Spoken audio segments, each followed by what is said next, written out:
just for amusement, before we get into the text part of it, this is the theater we're going to be performing this play in. It won't be blue quite like this.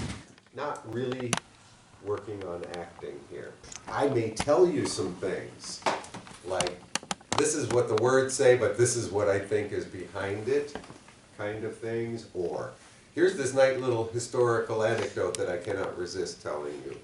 Or, and I'm thinking even there's some room for that, although I will hold myself back some. Some of this I will repeat myself, but I do it on purpose because I'm not quite sure, and because I want us to remember these things. I'm seeing increasing meaning to the fact that it's very dated in the first scenes. Fancy fast talking, thank you. That I like a whole lot better than 90 to the dozen. Can you just try it? I have to do some fancy fast talking.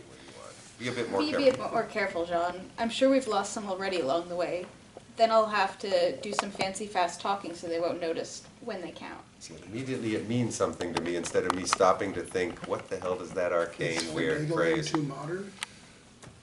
Because it's kind of like finagling too? Right, but it's, above all, it's talking so people won't notice. Gotcha. This is a breech loader from the 40s. Good enough for the new battalions.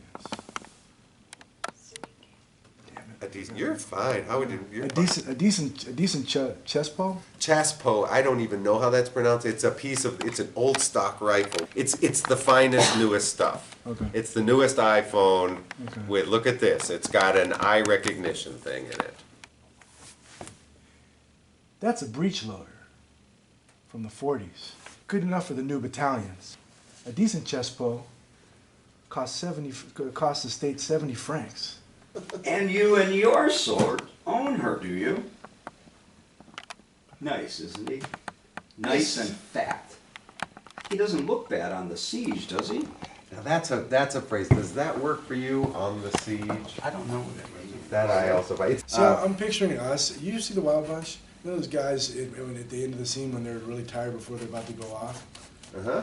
That much. Oh. He doesn't look bad is right. It's just on the siege doesn't mean anything to our people. It rang to me as like a a phrase that would be dressed to the nines, or it'd be like something that you kind of understood by the context that she's going to have to do some fancy fast talking. Fancy fast talking. If I pay 80 francs for my breakfast, I don't want the sweat of the slums up my nose while I'm... Be a bit more careful, John. I'm sure we've lost some already along the way. Then I'll have to do some fancy fast talking. You'll have potatoes again. We're beginning to see who's really besieging us. The company might be interested to know why they stopped taking cockades. Madame, we understand The Prussians putting up the price of potatoes. Messieurs, I hear you discussing The fact that it's very dated in the first scenes, and that we lose that dating in the end. It is, of course, it is already underway. It is the 1st of January. There already is arguments historically between the Paris people and the Republican army who are holed up in Versailles. All of that is happening. But as always happens for the people who aren't exactly in power, there's a lag. It takes us 3 or 4 months into Trump to truly relish how wonderful this time is. Okay. Around 19th of January, 1871.